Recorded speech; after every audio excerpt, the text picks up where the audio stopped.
Anong hindi pinagkakaisa? Lahat nga naglululundag na gusto, nang gigigil na magtanong eh. Ang sinasabi ko sa kanila, anong itatanong ninyo eh, magpapaliwanag pa nga lang sa COA, hindi nyo ba naintindihan kung anong nature ng notice of disallowance? Hindi pa naman hatol yan eh. Wala naman siyang nagawang krimen.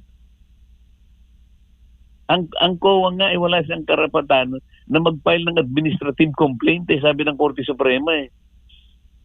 Pina-account lang kasi nga merong nakita na kulang daw sa supporting document o hindi compliant do sa mga requisites na hinihingi ng COA. Para sa ganon ay mailabas lahat yung mga requirements. Eh di hintayin mong sumagot ang opisina ng pangalawang Pangulo. Ayaw nga nilang mahintay at nagmamadali sila.